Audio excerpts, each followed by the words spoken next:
and a really very warm welcome to this ACEN New South Wales ACT chapter colloquium. It's, I think, the first time people are coming together face to face and as well as online. I can see we have, by the way, 19 participants online, and we have, how many are here? 6, 8, 10, 12, 13, 14. Oh, about 20. Yeah, so we sort of equal online and equal place-based. I would like to start by acknowledging the traditional owners of the land on which UTS is located here, and that is the Gadigal people of the Eora Nation. And I want to pay my respects to their elders, both past and present, and also emergent. And I also like to recognize their very unique relationship between people, culture, land, water, air, the stars. And I say this a lot, but I need to repeat it. You know, they understand relationality really well for hundreds of thousands of years. And this relationality, this integration of different ways of knowing by observing, noticing, doing, being there particularly, is something I think we can learn from them and with them in work integrated learning, because really I like in work integrated learning the term integrated really a lot, because it says it's not just about disciplinary knowledge that you need to have, or it's not just about technical skills, but it is also all the other elements that make work a professional practice, you know, the ethical, the moral, the cultural, and the people's-centered approaches are at the center of work-integrated learning as well. And so I'd like to remind us all of that and how we can learn from elders about that. The other thing I would like to really encourage you to take this time and connect with other people, yeah? Connections, relationship building, and really speak up, ask questions, share your questions, share ideas, and really, you know, make these panelists work hard for what they're doing. Yeah, don't just listen, but really, you know, make this an active, collaborative, integrated ways of sharing practices. And I think the topic of today is something that is a consistently contested area in work integrated learning, the assessment, the assuring. How do we know students are quality learning anything from their experiences, whether that's in the classroom or in the workplace? And just yesterday, we had a research conversation via Zoom in ACEN, and we talked about the research and what are the gaps in research and what are the challenges. And guess what?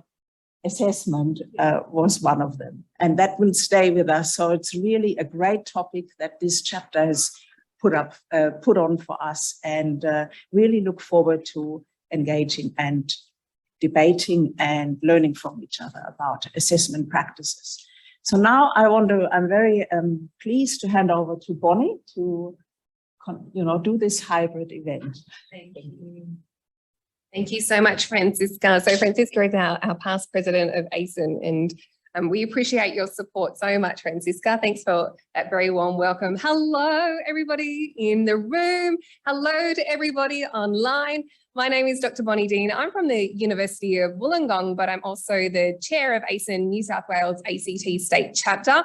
And this is our first in-person hybrid event for 2022, as well as 2021 and 2020.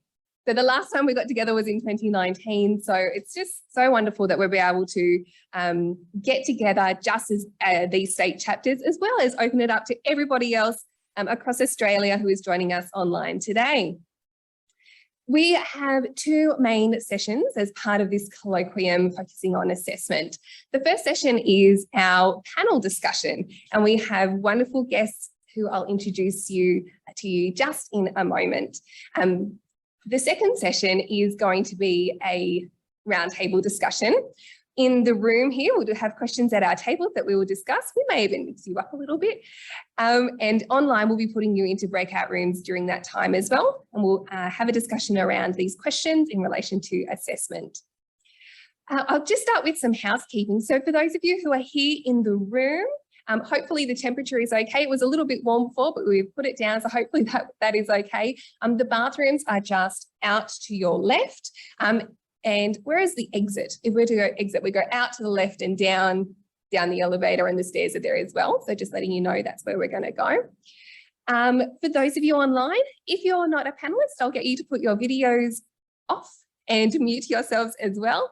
This is being recorded so that we can then put it on the ACEN website for future reference. Alrighty, it is my absolute pleasure now to introduce you to our panelists, and I'm going to read their bios for you now. So first of all, we have Rola Ajawai, and she is the Associate Professor of Educational Research at the Centre for Research and Assessment in Assessment and Digital Learning, which is CRADL at Deakin University, Australia. She has over 140 publications and recently co-authored the CRADL publication called Assessing Work Integrated Learning Programs, A Guide to Effective Assessment Design. Rola, we are so happy to have you. Thank you so much for accepting our invitation to be here today. We've got much to learn from you. Our second panellist is Leonie Russell. Leonie is the lead Will and Employability within the Employability and Careers Education team at RMIT and is on the ACEN Board of Directors. Leonie provides academic educational support to build staff capability across a range of educational strategies, including Will. And she contributed to the OLT project assessing the impact of Will on student work readiness. Leonie, you've got so much expertise to share with us. Thank you so much for coming along and being a panellist today. Now here in person, in a moment, I'll put the screen down so you can see our panellists as well. We have three wonderful colleagues who have joined us. First of all, I'd like to introduce you to Eva Chan. And to do that, I'm just going to adjust my camera so that you can see our panellists. There we go. So Eva is thanks Eva. Eva is a psychologist and career practitioner with 17 years experience in higher education and leads UTS Careers. Eva has developed and managed a variety of Will programs and courses over the years and is passionate about empowering students to achieve their career aspirations. Thank you and welcome, Eva, for bringing the careers perspective. Next, we have William, and here's William here. Sorry, I'm just swapping the speaker here. Oh, good, thank you. So William has worked in the health and fitness industry for the last 13 years and recently has supported UNSW and UTS students in a supervisory role. So I really appreciate your perspectives, William, in supervision of students. William has strong beliefs that students thrive in the right environments with strong support and guidance. So it's wonderful to be able to have that industry and supervision perspective here on our panel. And finally, we've got Kim in the middle. Welcome, Kim. Kim is a recent graduate as of last year in 2021. So congratulations, Kim. But Kim also brings with her great experience in terms of Will placements. And so Kim will bring that student voice to our panel today. She's currently working at Newcastle University, supporting the Work Integrated Learning for All initiative. So welcome to our panelists here and to our two panelists online. I'd like to kick off with our panelists online, if that's okay, everybody. All right, let's set the scene a little bit. Rola, I'm going to turn to you for our first question to bring some of your insights. If you could share with us, Rola, what are some of the typical assessment formats in Will? I can see some notepads and pens already being brought out, so this is exciting. Rola, over to you to share a little bit around some typical assessment formats, please. Thanks, Bonnie. Good morning, everyone. It's such a pleasure to be here with you. I'm joining you from the unceded lands of the Wurundjeri Nation, the Wurundjeri country of the Kulin Nation. I just want to echo what Francisca opened with in her acknowledgements around space, and to acknowledge that, you know, space isn't just a container that we sit in, but actually space is so fundamentally entangled with our learning and with our doing. And it's especially in workplaces where they afford us particular ways of thinking, talking, doing, being, that are so unique and important to a learner's journey. And assessment is complex. It is always a thorny topic because we want a lot from assessment. We need it to be able to certify learners, but we want it to be for learning. So of learning, for learning, as learning. We need it to develop learners' evaluative judgments. So these are their judgments about quality of work, which is really important for lifelong learning.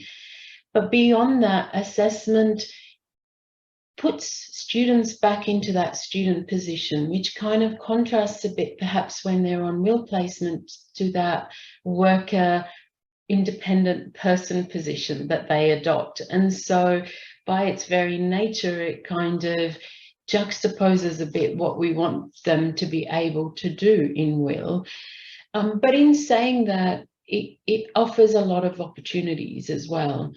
So in terms of the context of assessment, and I draw here from Ferns and Moore, and it's actually a bit dated now, it's about 10 years old, but they did a review of the types of assessments that happen in WIL. Their top 3 assessments up. The first one is performance-based. So these are generally global supervisor reports or specific observation and feedback. Second, written reflective diaries, and we have a bit of a convoluted relationship with assessment reflection, assessment of reflection, and I'm happy to go into that in more detail, and written tasks. And when we did our research, which the guide sprang from, which was funded by ACEN, with thanks to ACEN, these 3 types of assessments were still very relevant and common. And that was when we did that research, that was, I think, in about 2019, if I remember correctly. But what I would say is that the way they are done and how much emphasis is placed on these different global types of assessment varies between tightly coupled and what we call loosely coupled. And if I can really quickly cover that distinction, the tightly coupled units tend to be things where the placement, the WIL itself, is really tight with the profession, and you see that typically where there's regulating bodies. So I'm a physio by training, so health professions, education, engineering, accounting, these tend to be the tightly coupled types of WIL placements or WIL groupings, and then the loosely coupled tend to be your less vocational, a bit more challenging in terms of thinking about WIL, and they offer up different types of challenges. So that's broadly the context of WIL assessment that I'll orient you to for now. Thanks, Bonnie. So much, Rolla. I'll just unpin you there. There we go. I do want to come back to the notion of reflection that you picked up on there and how it can be a little bit contentious. But what I would love to do before that is to turn to Leonie. Leonie, I want to bring you into this conversation because you spend time with in WIL and with academics and practitioners in WIL. I'd love for you to highlight for us, what are some of the typical assessment formats that you have seen in WIL, Leonie? Right, and thanks for having me and welcome everyone. Yes, my team and I spend a lot of time working with academics, doing a lot of work around wrapping career development learning around WIL. So the first thing that we look at is the WIL assessment. And I would say across the board, your standard WIL assessment would be for students to develop an artifact and do an oral presentation. So for instance, if they're doing a project in a group for an industry partner, they hand over a report, they do a presentation, and they may have some reflection about what they've learnt. that seems pretty standard. So where my team and I get in there and go, right, we need to look at your assessment and how career development learning, what is it that we're designing before the will activity, what's happening during the will activity, and what's happening post the will activity. And, you know, we hear students talking about reflection fatigue, and they've never been taught how to write it. And then what you write for a reflection that's being marked is very different if it was your very honest outpouring because you're trying to get a high distinction. So the common sort of what I would say standard type of assessment, whether it's project, whether it's placement, we're trying to really shake that up and put a different lens around it. So we're actually developing some will assessment segments, we're calling them, with a different lens to help drive the learning. An example of that would be if you want your students to have a better understanding of what workplace culture is, and then for them to have it in their mind while they're doing will. What does this workplace culture look like? What does it mean to me? And then there's some sort of reflection. So through different lenses, you can help drive the students' focus and what they're learning. So that's trying to extend it as much as we can through career development learning, you know, doing skills audit before, doing some research around what your industry wants of professional capabilities, helping to drive the will assessment in different ways. There's lots of examples. I think the EDGE project, which was around entrepreneurial will, it's on the ACEN website. We spoke to a lot of industry partners, and they know they can't tell by an academic transcript about what students can do. We asked them what they thought was important. Quite a few of the industry partners said they want students to be able to articulate the process. So there's some assessment evidencing strategies on that website on the EDGE project around process in action evidencing strategies, because I'd rather students be able to explain what they went through and go well beyond the artifact of handing over a report to them. So I think there's lots of really good examples out there, but for many of us, this focus now on career development learning and focus on employability has a huge impact on the way will assessments are being designed. I'll stop there because, you know, I could talk forever. Thank you so much, Leonie, really bringing in the notion of employability and careers into assessment. So Roland mentioned there that one of the very popular forms of assessment, according to Ferns and Moore, is those performance-based pieces. And what Leonie is saying, though, is however, we actually need other forms of student articulation. So not just looking at the performance, but also looking at students' ability to articulate their competencies and confidences and bringing that in. Thank you so much, Leonie. Roller, I want to turn back to you now, please, and let's talk about the challenges of assessment, because we know that there are challenges. We know there are multiple challenges depending who you're talking to, depending on the discipline, but also depending on cohorts of students and even the model of will that you're designing and implementing. Rolla, let's hear from you and some of your reflections on what you think are the challenges that you've seen in designing assessment. Yeah, so where to start? Let me talk broadly about some of the challenges around assessment, and then I'll hone in on a couple, including reflective assessment. So broadly speaking, we design assessment in higher education based on tradition. That's broadly speaking, you know, assessment, look, you know, this is how we've always done it. I've inherited this unit and I'm just going to keep assessing in this way. I'm broadly generalizing here. And so we do tend to privilege written tasks in the majority. And what we found in our own research is that these written tasks, or the report, like Leonie mentioned, tend to be disconnected from the day-to-day activities of practice, and they measure narrow competencies in relation to the wide diverse things that students do in will. Now, what happens here is that this leads to students disconnecting from assessment, doing it instrumentally, so it's just a hurdle that they need to complete. And they can become a bit cynical about assessment as well. And actually, even in medical education, where they do these high-level performance-based assessments in the workplace with real patients, when the language of competencies isn't shared across the different stakeholders, this can also lead to instrumentalism, ticking boxes, and cynicism.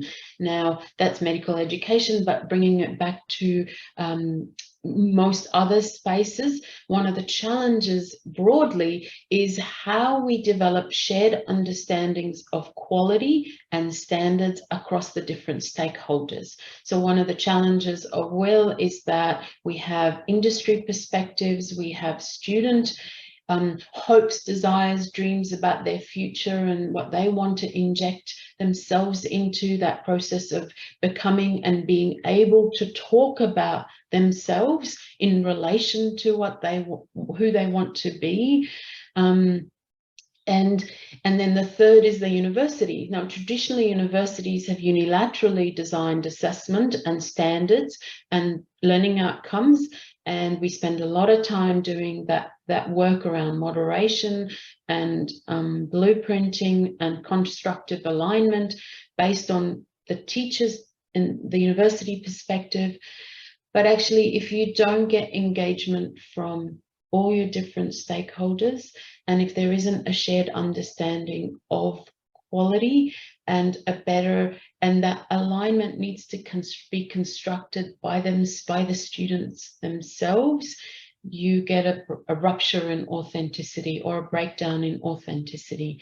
And that matters because we know that authentic assessment, if a student sees an assessment as relevant to them and their future, they're more likely to engage in it in a more deep way.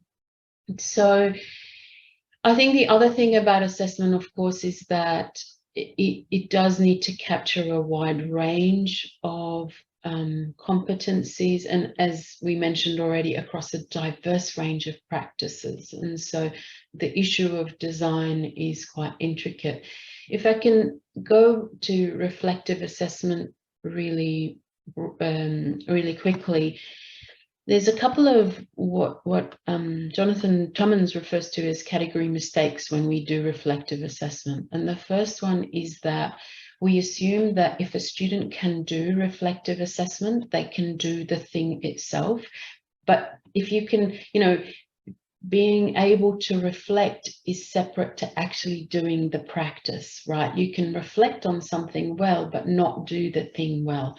So that's one issue. The second issue is the issue of gaming, which Leonie already mentioned. My colleague Jo Tyers published a paper called "They Like It When You Cry," and that's what students, they put in their reflection, oh, they like that, I cried because this happened. And then, so what it can show us in some aspects is that a student can follow, say, a model of reflection and do that well. That doesn't actually mean that they, A, reflect in practice, B, can do the thing that they're reflecting on. So in our guide, actually, we propose a couple of things, and one of the things I've been thinking about is, in my own research, I use a lot of audio diaries, I use a lot of vlogging, which are video blogs, and I guess one of the challenges to think about is how can we design agile assessment that is situated and allows students to capture performances, but then to narrate something around those performances that brings in some of that more emotional language and their actual experience in more embodied ways, rather than simply going back to, can you write 1,500 words on reflection. And my last point to make it, because I've just come off the back of a TEXA conference where I heard so much about academic integrity. the thing is, AI is getting really clever at writing. So there's actually websites you can plug in, you know, I want a piece, a whole essay about this topic, and I want it in reflective tone. And it's amazing how reasonably clever, I mean, you know, pass worthy, that they can come up with. And so whilst I know that the assessment design isn't going to fix the issue of academic integrity, because we know that even authentic assessment can be faked, if we can bring in more of those embodied, actual, live, situated, in the moment types of assessment, that might offer a different, open up possibilities for assessment. A range of aha moments we're having there, Rolla. For me, the umbrella of quality, ensuring that for me, that just triggered a whole range of thoughts, just thinking, actually, yes, that is actually the objective, isn't it? Ensuring that we have quality processes and assessments, but also ensuring that students understand the constructive alignment. When you said that, I thought that is so important, because I think for us on the design side as educators, we really make sure that we're doing constructive alignment really well. You know, John Biggs would be super, super proud of us. But is it our students actually understanding what that alignment is? And so I think that's crucial.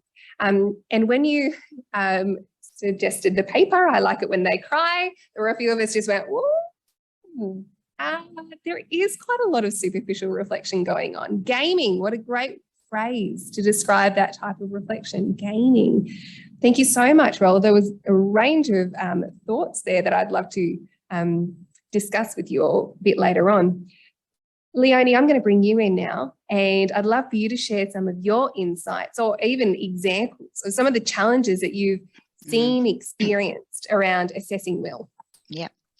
I think when we work with a lot of academics, they are grateful for your help, that you're coming in, you've got ideas, you know, we've got tailorable assessments. We've already created the rubrics. It's got here's one we prepared earlier, and we can work with you to contextualize and tweak.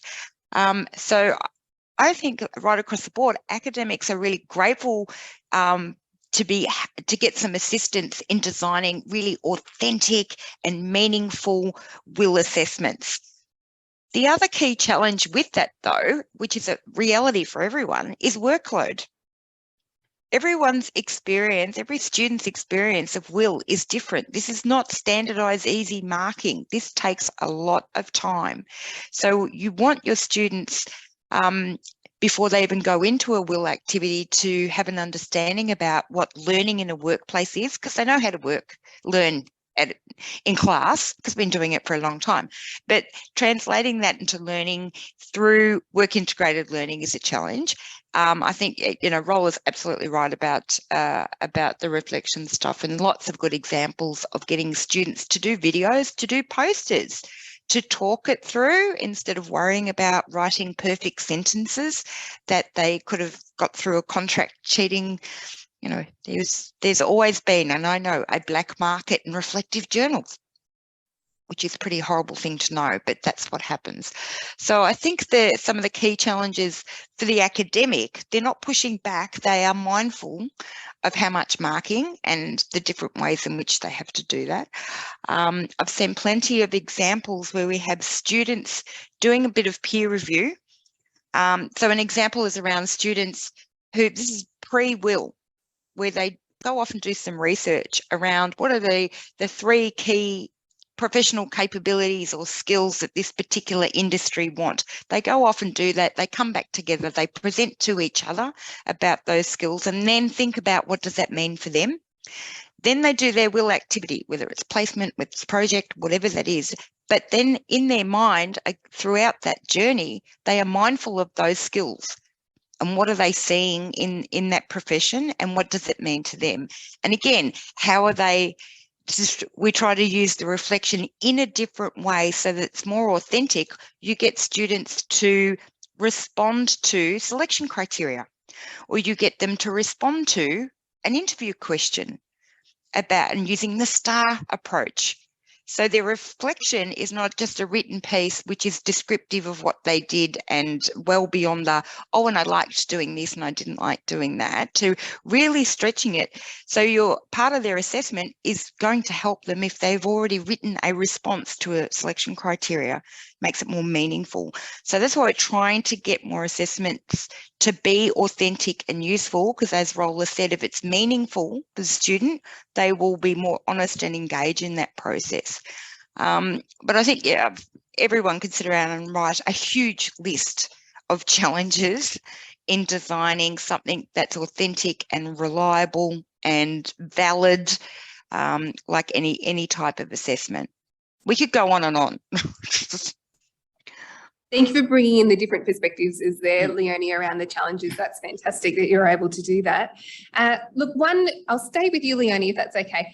One form of assessment that we often use, and it's typically towards the end of an assessment program, not always, but it typically is, and that is self-assessment. So getting students to examine themselves. So I wonder, Leonie, if you could share some examples of what you think works in self-assessment, what doesn't work for self-assessment, how can we get them to do it? Are there design constructs we need to implement there to make sure it is authentic, or, as Roland mentioned, more embodied experiences? Some advice or insights on self-assessment would be great. Thanks, Leonie. Yep, that's fine. And I think with a lot of any types of assessment like this, that students are mindful of getting a mark. They want a really good mark. So how do we want them to go through the process of self-assessment and being honest, not trying to prove to the academic that I did an audit. So there's lots of skills audit tools that students can go through and identify and do a bit of self-review about where they think they're at, and then have a look at what is the industry after, what do they need, and do a bit of a comparison, where are the gaps, and trying to be honest about those gaps. And then at the end, post, well, now what does it mean? What does your professional identity? So if you can get students to write a professional identity statement about themselves before and then after is a challenge. But I know what's going through the students' heads are, my academic is going to mark this. And do I clearly have to show that I've changed? The light bulb went on. And going back to that, some of you may have read the big OLT research project, which is around assessing the impact of will on student work readiness. And we surveyed over 3,000 students, and we asked them a whole range of pre and post questions around employability skills. And for many of those students, their perceptions of their employability dropped after will. So we went, oh no, this graph doesn't say that will is a good thing because everything dropped, but it's that Dunning-Kruger effect where they didn't know what they didn't know and now they know. So that there's always that challenge for students to be honest with themselves, and I think that's a conversation you need to have. This isn't just about you proving to me that you've improved your employability skills. This is about an honest reflection on yourself and what next for you. What's your action plan, your career management action plan now? So it is, like Rolla said, it's got to be meaningful. Thank you, Leonie. And Rolla, can you piggyback on that as well in terms of your insights around self-assessment? What would you recommend for us here today and those who are watching this back later? So self-assessment research is interesting. It's focused a lot on students guessing a mark and then seeing how different that mark is to the teachers. Can I suggest there's no meaningful value in any of that? I think where self-assessment comes into its own is in helping students develop their evaluative judgments. And that's not based on a single number. That's based on helping them come to understand what does the standard mean and what is quality in that, what is good work, what is good enough.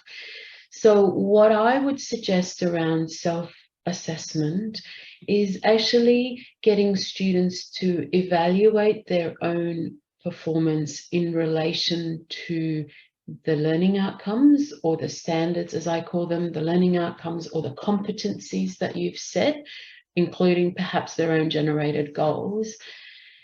And to do that qualitatively, but you could set some grades, but the grades don't actually then contribute to their final marks. It's more about engaging them in that act of evaluation, of having to articulate why they think they're sitting where they are in relation to individual outcomes and using the language of the standards. But that really also only helps if then they have an opportunity to actually improve the work. So you then are able to have a conversation or some way of helping them see where their evaluation is in relation to, say, their supervisors or their educators or their teachers. And it's in that gap and thinking through why is there such a gap that they can start to perhaps get some insight or develop their evaluative judgment into their own performance. And then, as I mentioned, there's an opportunity for them to actually maybe set some learning goals, an action plan from that conversation, and then having another go at the work itself. So if we're talking placements, we see that all the time, typically in that mid-assessment phase where they do that evaluation. If we're talking less in the workplace and in those tightly coupled, if we're talking maybe more loosely coupled, then what we can do there is actually doing the other way you can do it. Sorry, I lost that train of thought. But the other way you can do it is through exemplars and what David Nicol calls internal feedback. So the idea is that they're comparing their work to someone else's, and in that they generate their own feedback. But as I said, the important thing is, this is my point, in the loosely coupled is to design a follow-up assessment that is somehow nested or sequenced that builds on that evaluation and uses similar competencies for them to then track their development, I guess, against individual learning outcomes. Because that's the other thing that we do really badly in assessment is we represent achievement very poorly. A single grade or a single mark that is an amalgamation of multiple tasks and competencies doesn't actually assure us that students have met the individual learning outcomes across different things. So what you're mushing together is cognition, collaboration, communication, and that you don't get a sense of what students can do against those individual competencies. And that's why I'm encouraging evaluation against individual competencies qualitatively and through dialogue. And this is where the workload issue comes in. And what I would encourage you to do is reduce the total number of assessments in any single unit and use that time to do that front end, the feedback conversation, or the feedback doesn't have to be synchronous, it can be asynchronous in the middle, to allow for a feedback loop and the sequencing of assessments. So that's what I would be saying there. Thank you so much, Rolla. There's a lot to pick up on there as well, making sure we have that opportunity to provide feedback. The feedback is acted upon, that we have an assessment that builds upon the previous assessment, so that once they look at the exemplar and develop that idea of where are the gaps and where I can improve based on that exemplar, they can then show or demonstrate an improvement with the future assessment. Thank you so much. That was so articulate, Rolla. Thank you for being able to share that information with us. Leonie and Rolla, thank you so much. I continue to invite you into the conversation with the panel, but what I'll do now is actually direct some questions to our lovely colleagues here in the room. And to do that, I'm just going to move the camera so everybody online can see our panelists. So Kim, I'm going to turn to you first. Can you just speak into the microphone and just say, hi, I'm Kim? Hi, is that working? A little bit closer. Hello? Oh, Could you hear that okay when Kim said, yeah, okay, good. Okay, so Kim, as a new graduate and as someone who now works in the WIL space, bringing in two insights there, the student voice and someone who's actually working in the WIL space, I'd love for you to take us through our WIL experience that you have had. So it's great for us to be able to learn from each other, but it's also really wonderful to be able to learn from our students and through your experiences. So can you describe a little bit about the will that you've experienced, Kim? Yeah, sure. So I have experienced will as a student and as a member of professional staff within a higher education institution. I did my work integrated learning with Yandara Research Collective, which is a collaboration with Gumbaynggirr Jagun Aboriginal Corporation and some academics from the University of Newcastle. And it was something that I was really interested in pursuing at the time, which was research and potential honours after my degree. I was, is this working? Sorry. Sorry. I was really looking forward to it. I'd never done any kind of will before. My initial experience was the staff within the faculty were super friendly and really enthusiastic, but it did have its own issues. I was undertaking will in the middle of COVID, so there were a lot of issues with working from home. I was the first student the collective had actually had as a will experience, so we were both very inexperienced in that field. There was a bit of disconnect and a misunderstanding of tasks. My expectations were that I would be able to collaborate with them and maybe help them with a bit of writing and research and a lot of the stuff that I was really interested in at the time. But I did end up just doing things that they didn't really have time to do. Some of the tasks were quite monotonous, and I guess as a student, you don't really have the confidence to speak up and say, hey, I don't want to do this, because you're just grateful to be there. So yeah, ended up being not entirely productive. It was the tasks I did were very time consuming. I only had about 80 hours of work integrated learning before I had to go back and then write my reflections, I guess. But yeah, so yeah, it just wasn't entirely stimulating, and it wasn't really geared towards the development of my professional identity, which again is not really anybody's fault. It was just a bit of a disconnect between my expectations and their understandings. So yeah.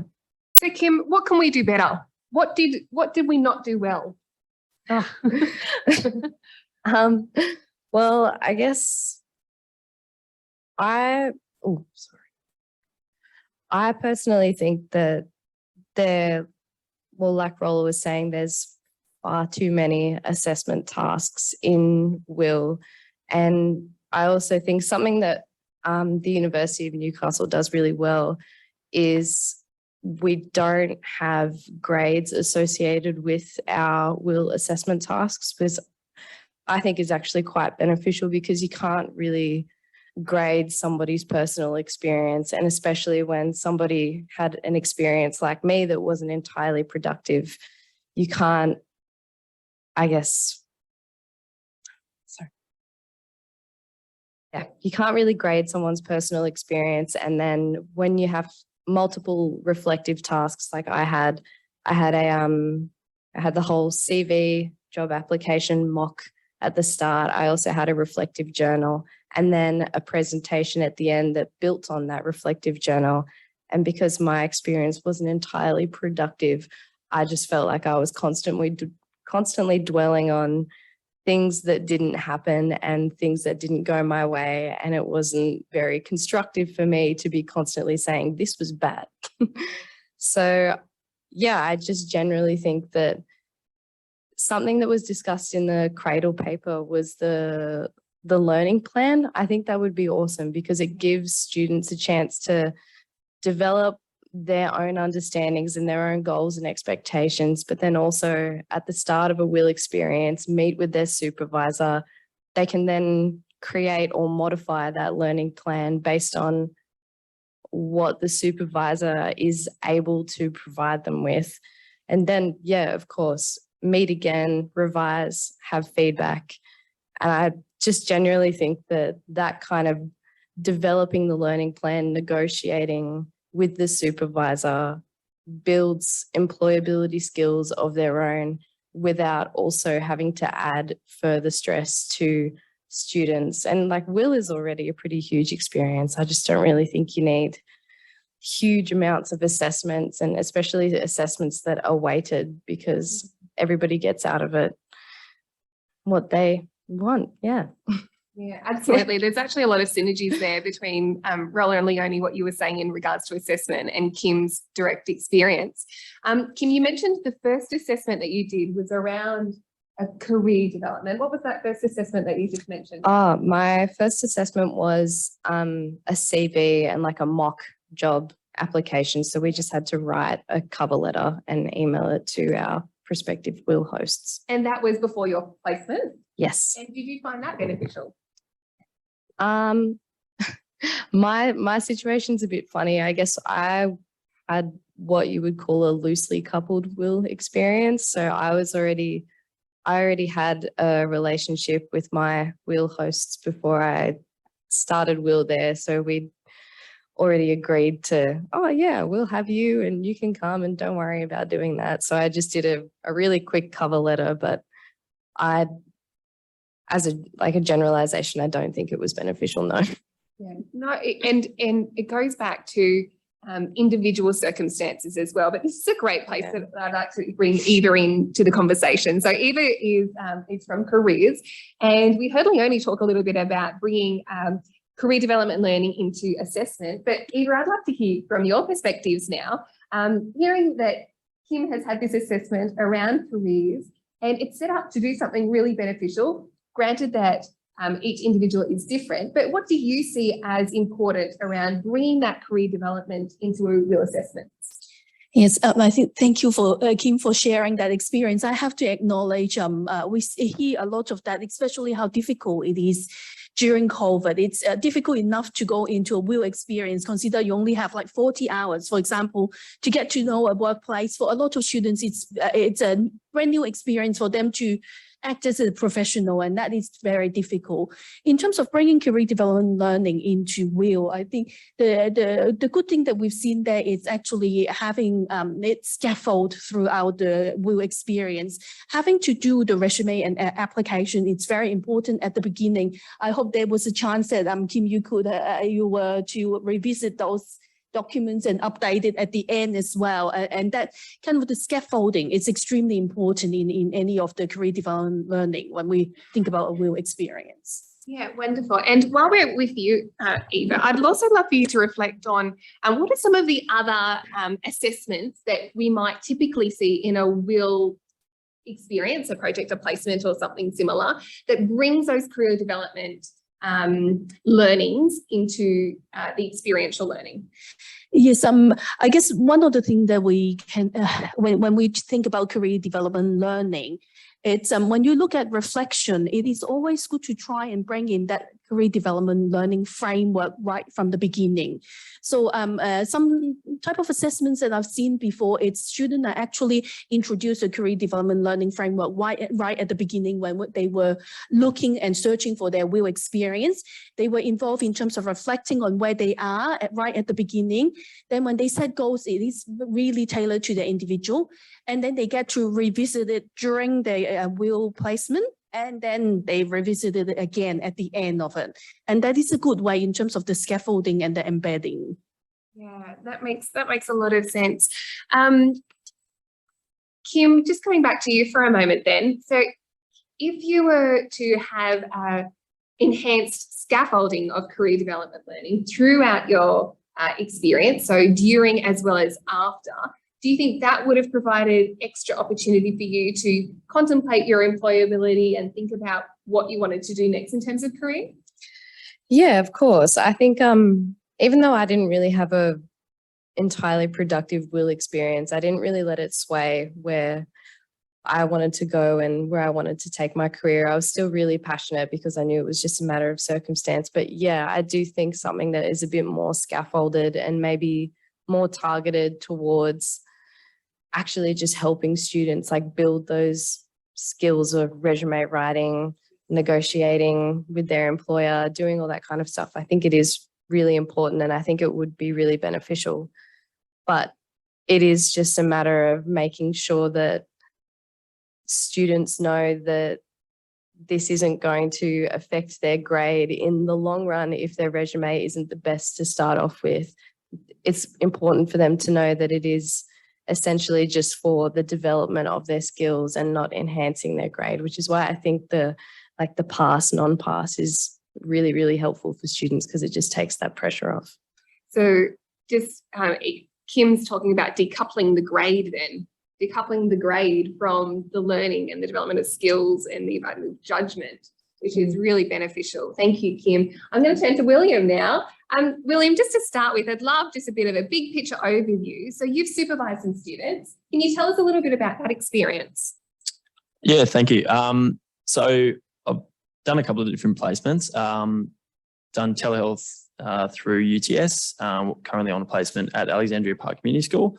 And then before that, did a little bit of work with third and fourth year exercise physiology students. And so the one big thing that we're finding with the students themselves is there's a lot of knowledge, but there's not a lot of practicality with the knowledge. So you can ask them a lot of questions and they've got all the answers, and then you can sort of ask them how they would do a task, or get them to do a task, and then there's almost like an instant disconnect. And it seems for the most part there's a bit of a fear of failure. So they don't want to give the wrong answer in case they get it, wrong. And there's not this sort of idea of, I'm thinking this, so I'm going to say this and I'm going to see what the response is. It's just, if I might have the right answer, but I think it's wrong, so I'm just going to not say anything. Sorry, I'm a bit nervous. Yeah, so one of the big things that we're finding with the students on placements is it's taking a good few weeks for them to actually get comfortable in the role, even though they know what they're doing from the get-go. And I think, I don't know the exact answer as to why that is. It could just be a confidence thing. Could be, one of many factors. So I think that's one of the biggest issues that we're finding with the assessments. I agree with what Kim just said about the pass and fail. A lot of what we do is basically they either pass or fail. And the onus is sort of also on the supervisor, that if the students rather are not hitting the goals, the supervisors do need to step in that little bit sooner. I think if we're sort of waiting to the end to kind of go, actually, you didn't pass that placement, we're failing them. So I think a lot of communication is big with them. On my placements, I've had a lot of what we find works really well to sort of offset that lack of confidence is peer reviewing. So peer review and reflection each week and after each task as well. So on the current placement we're doing, we've got an hour, then we have a slight break, and then we have another hour each week. And so what we do is we set the plan, we execute the plan, we reflect on the plan, and everyone has to reflect on their individual role. So, what do you think you did well? What could you have worked on? What do you think the group could have worked on? What do you think the group did well? And getting that peer feedback is really important, because sometimes if it comes from the peer, it tends to be worded in a way that maybe the supervisors don't hit on as well. And then the second point of that is it's teaching them to actually look for certain things that maybe they're not looking for. And then sometimes that can then make them more reflective on themselves. So if they're looking for positives all the time, their attitude around the placement tends to change. Whereas if they're constantly looking for negatives, or if someone's done the wrong thing, attitude again. So we really do encourage them to look for the positives, but also, look at work-ons. Yeah, thanks so much, William. We've just introduced a range of some of the really big challenges with placement-based work integrated learning. And that is the fact that it does take time for anybody. If we're new to a job, if we're new to a workspace, if we're new to a relationship, if we're new to a school, whatever it might be, there is this transitional period. And unfortunately, with work integrated learning, there's an expectation that transition happens on speed. It happens quickly and immediately, so you can get to the good stuff, so you can get to the learning, so you can do your assessment, so you can do the work, that kind of thing as well. You've hit a few points there. The first is that you said that students feel like they may have the knowledge, but they may feel shy to articulate in fear of getting it wrong, or they might not have the confidence to be able to do that in practice, which is the whole purpose of the work integrated learning experience, isn't it? I'm going off script for a minute here for William. I would like to talk to us a little bit about that initial expectations and relationship building with students. Can you share with us, in your experience, how as a supervisor first of all, how important is that initial getting to know you phase, getting to orient to the workplace? And what do you do to start building that trust and that relationship so that the learning can be fostered? Cool. Yeah, so the relationship building is crucial. In my industry in particular, which is health and fitness, we do a lot of direct work with clients. So whether it's personal training, exercise physiology, things like that, you're constantly working with clients. So if you can't make them feel comfortable, you sort of lose that relationship. And it's the same with students. One of the big things that we find with students is that you have to show them a level of vulnerability in order for them to show a level of vulnerability. And once they see that you are willing to be vulnerable, they will buy in, and that sort of relaxes them a little bit. The other thing is, I think where supervisors sometimes get it wrong is they just assume that they know what the students want. So one of the big things I get students to do is we sit down, introduce themselves and sort of say, why did you get into your degree? What are your expectations when you finish your placement? And how can I specifically help you achieve those? And then we do try and reflect on those along the way. And what that does is that allows me to know what each student's hoping to achieve. And then it also kind of gives me an opportunity to work out, A, if I'm doing the right job, and B, maybe we need to have a chat about some of those goals, or maybe they need to sort of be pushed in that direction if they're maybe straying off the path. So that's one of the big things. And I find that if they're constantly reflecting, they do tend to think a lot differently. And a lot of the mindset as well is also trying to remove that fear of failure. So, trying to get them to look for more positives and trying to get them even to look for more positives about what they've done. A lot of the time they're very good at saying what another team member or peer has done, but not necessarily themselves, and they'll play things down. So just getting them just to embrace when they've done a really good job tends to be a big thing. And then what happens is the confidence grows, and then they're more likely to take on a bigger role within the placement. So with a lot of the placements I do, the goal is actually to have them run the placement, have them plan, have them run, have them research, and really just be a guide. At the start, obviously, it's not as stringent, but by the end, you really do want them running it, because then there's obviously a sense of ownership. And once there's a sense of ownership, there's a very different buy-in. Yeah. Kim, I'm going to turn to you now. And something I picked up that you mentioned when we turned to you the first time, and that was about being grateful. Even though the experience wasn't what she expected, she was grateful for the experience and grateful for being there and to the industry and supervisors. I'm just wondering, around establishing that trust and expectations, how important would that be for you, that initial establishment of you mentioned a learning plan would be valuable, but also are there other things that the supervisor could do to ensure that you did feel comfortable and safe in the space to set up your placement? Yeah, well, honestly, it sounds like everything that Will does is pretty perfect.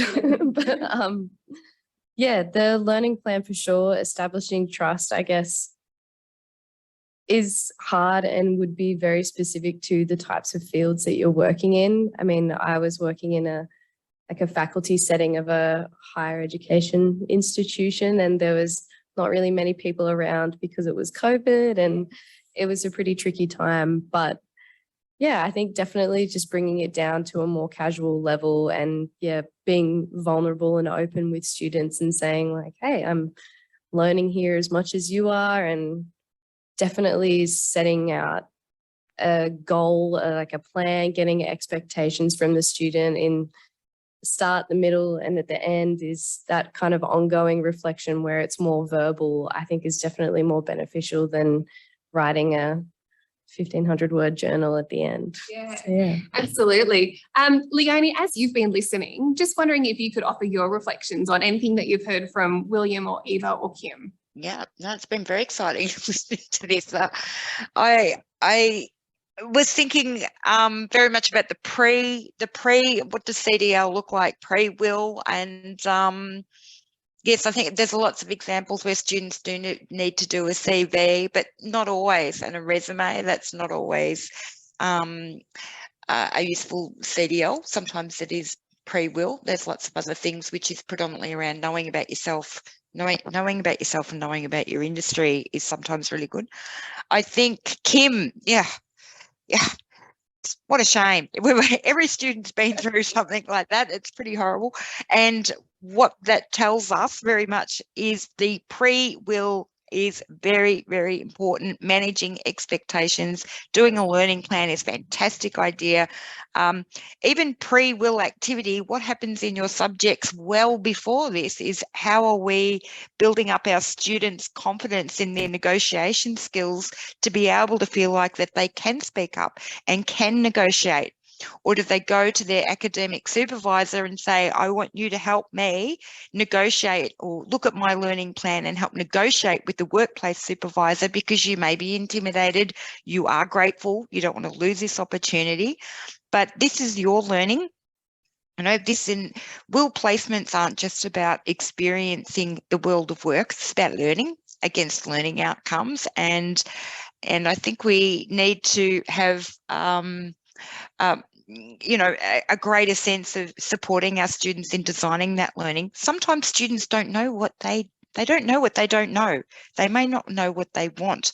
So that preparation and that guidance throughout is seriously important. And I think, lots of people do it well. Again, let's go back to workload. Academics just go, it's challenging. To try and fit it all in and what everything and we need to do. But I think definitely what came to listening to this is the importance of the pre-will, definitely. And I also know that we need to support our workplace supervisors because if they've never done it before, they're very much challenged in providing feedback about learning. We've seen that in research, industry partners saying, love having students. I know how to supervise workers doing tasks, but my job as a workplace supervisor in WIL is providing feedback, constructive feedback on learning. And this is new to me and I don't know how to do it. So university, you need to help me to learn how to do that. Thank you, Leonie. I'm going to go to Eva next, and then I'll wrap up with Rolla for some final insights. And after that, we will have a Q&A. So this is a time to formulate some questions in your mind here in the room, or please online, and please start putting those questions in the chat. After I go to Eva and then Rolla, we'll just spend some time seeing if we can respond to some of the questions that you might have through this panel. Eva, over to you just for your final reflections on if there was a word of advice or encouragement that you could offer us who are designers of assessment to integrate career development learning, what would your wisdoms of gold be to those of us in the room and online today? Yeah, I understand we're running out of time. I think two things.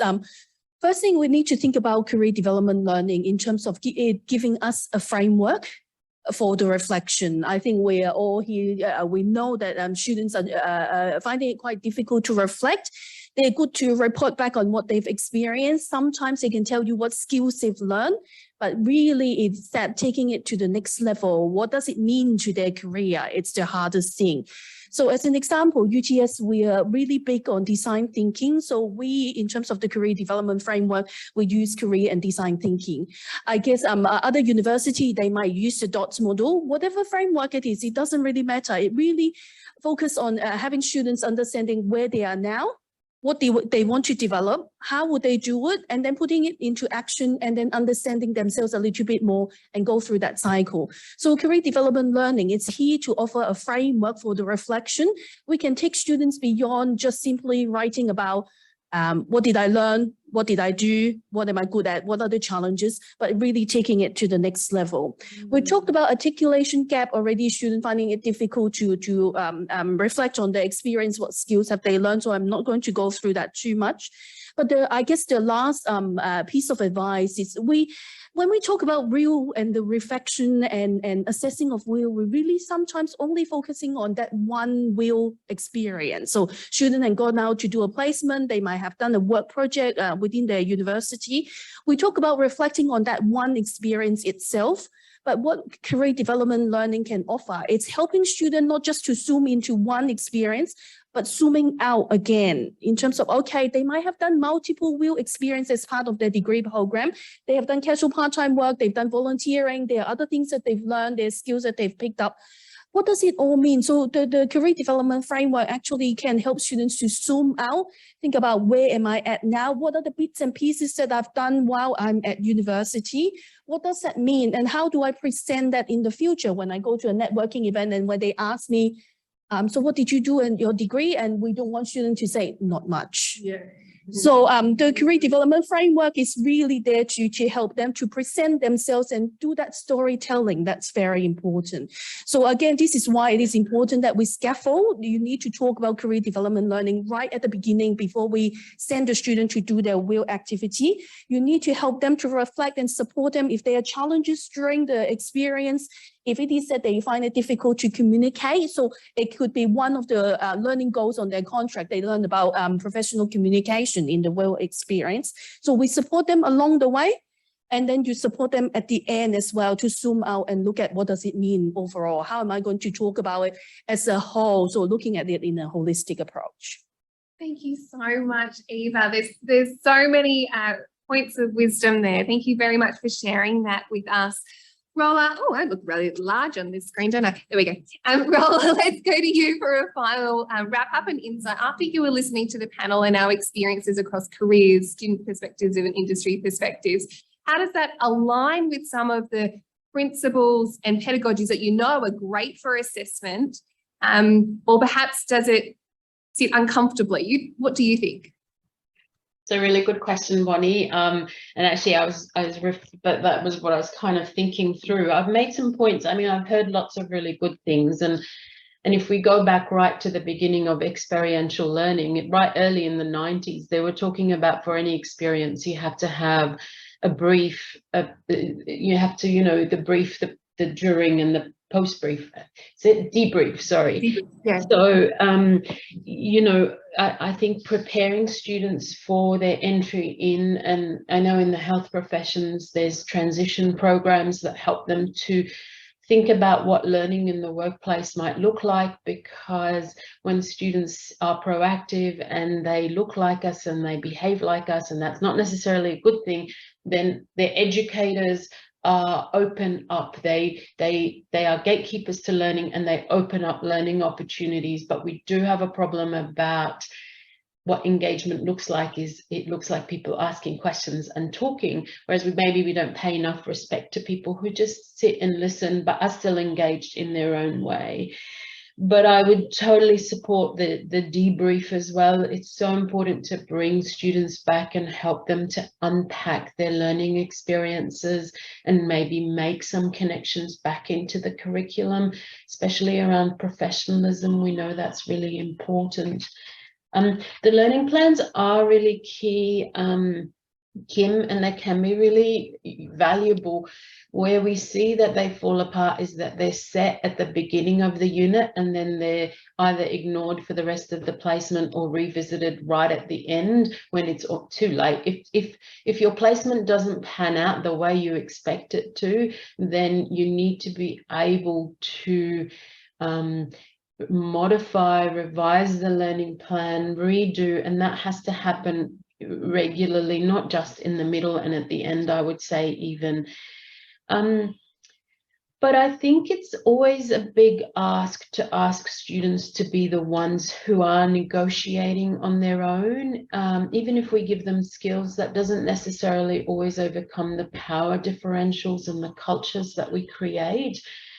And my question to the team or to the community is, how do we make things more agile in terms of being able to respond to the particularities of the placement and particularities of the student when things come up that are unexpected and emergent? But also, how do we have more of the three-way conversations? So it's a partnership, a collaboration, and there's a shared understanding of what's needed. Feedback is my pet topic, so I'll try not to, that's, and William mentioned, another can of worms, underperformance, working with underperformance. That's a whole nother topic of conversation, so I won't touch on that. But he, you raise really good points about what we call an educational alliance. So research suggests, my own research suggests, that if we can build educational alliances with our students, they are more likely to engage, uptake feedback, and be open, and it creates an environment of psychological safety. So what is an educational alliance? It's about students having a perception of care. So William, when you said, I sit there, I ask them about who they are, it shows you care about them as a person. You know, you set shared activities. That's the other thing. You know, we're going to do this peer review on a weekly basis at this time, and that's about setting the scene, but also creating a feedback-rich environment and expectations about what's going to happen. And that it's, if I want to talk to you about feedback, it doesn't mean you've done something wrong. That's just how it is. You create feedback-rich environments, people learn.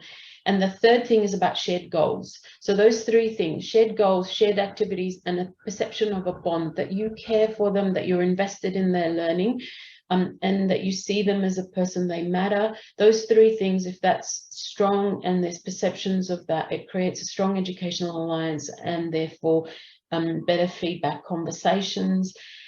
But I hear about students taking a bit to warm up.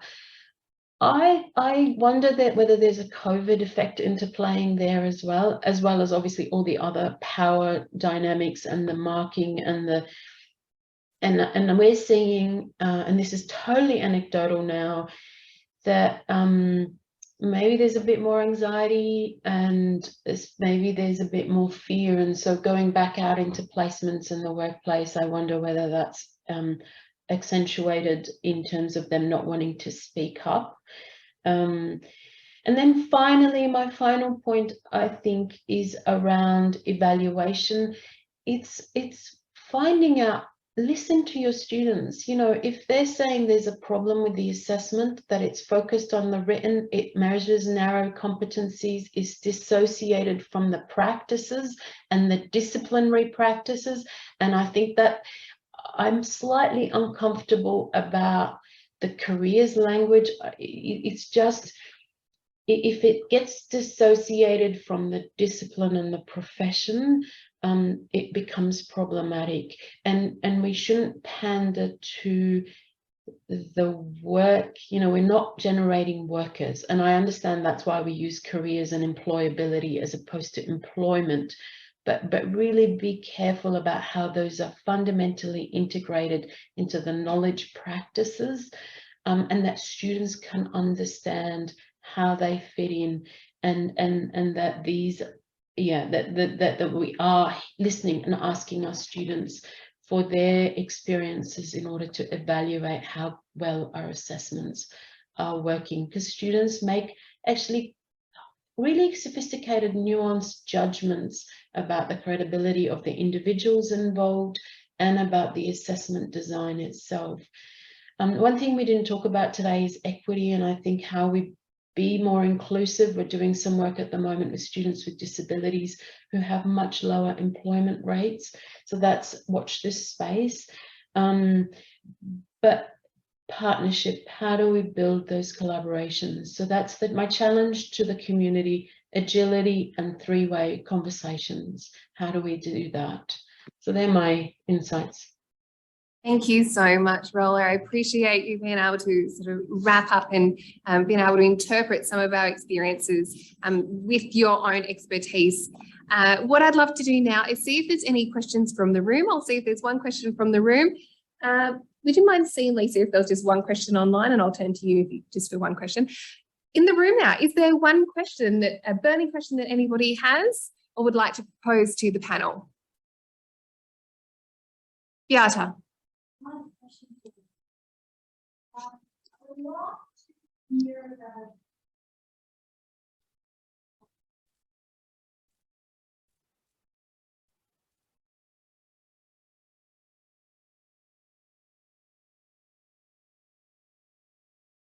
So Beata Mueller from UTS has just asked a question to William around how William works with academics around assessing students.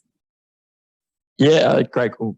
Yeah, great question. I've been really lucky that when I've had the supervisory roles, that the academics I've worked with have been very open-minded. I suppose that I suppose the biggest thing that we would want to establish is, what do the academics want the students to get out of the placement versus what do the supervisors think that the students need to get out of the placement, and I suppose find a happy medium or a happy ground.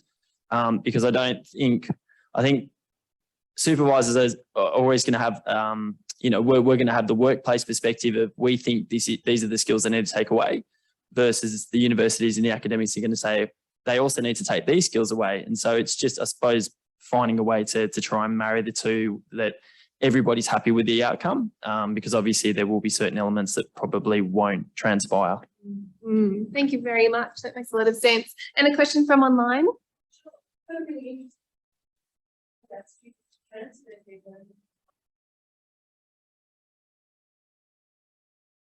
The question online, which you can probably all see, is around how we support students to transfer their learning from one context to the next. I wonder if Rolla or Leonie, you'd like to take that one.